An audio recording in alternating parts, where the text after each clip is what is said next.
Nous en parlions au début de ce journal. Il est temps de rejoindre la capitale où se poursuit le Salon international de l'agriculture. Les filières corses sont représentées au centre d'un village qui aura coûté cette année 650 000 €, financé par la collectivité. Ce dimanche, nous nous intéressons aux apprentis de l'AFPA. Ces élèves subliment la production locale avec leur restaurant éphémère, une cuisine moderne et noustrale. Et François-Albert Bernard, Diane Bénard. On va la chauffer, d'accord? Ça partira avec le jarret. Ok? Allez. On met en chauffe. Comme une cuisine où chefs de partie, ces stagiaires sont bien loin de leur centre d'apprentissage ajaccien.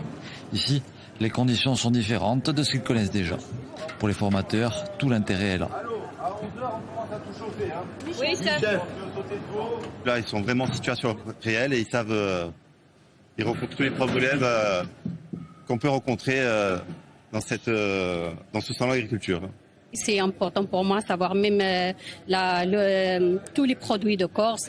Comme on a maintenant produit les burgers avec la farine de châtain, la polenta avec farine de châtain. Moi, j'ai jamais fait ça. C'est une autre chose différente pour moi. C'est une expérience très, très, très importante. Petit eau local. 8 en cuisine, 7 en salle, tous doivent être efficaces. Quelques centaines de couverts peuvent être assurés par le restaurant pédagogique de l'AFPA. Une Corsica.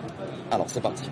C'est un outil très particulier, ça peut nous permettre de leur donner d'autres techniques de travail que nous n'avons pas dans notre restaurant pédagogique. Justement, le gros volume et tout ce qui va avec. Donc là, nous, dans le restaurant, on leur montre une technique et là, c'est une autre technique.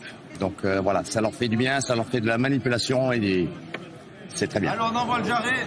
Au cœur du menu, toutes les filières corses sont représentées. Le produit phare est ce jarret de veau de Corse, Bidello di Corsica, qui symbolise ici la présence de la viande bovine corse qui tente de décrocher son IGP.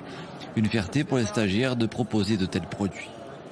C'est valorisant. Nous aussi, on connaît les coups de jus, le service, les différentes personnalités, les différentes personnes, même les différents produits. On apprend à les présenter. Honnêtement, on a une chance inouïe de pouvoir être ici et de représenter notre région.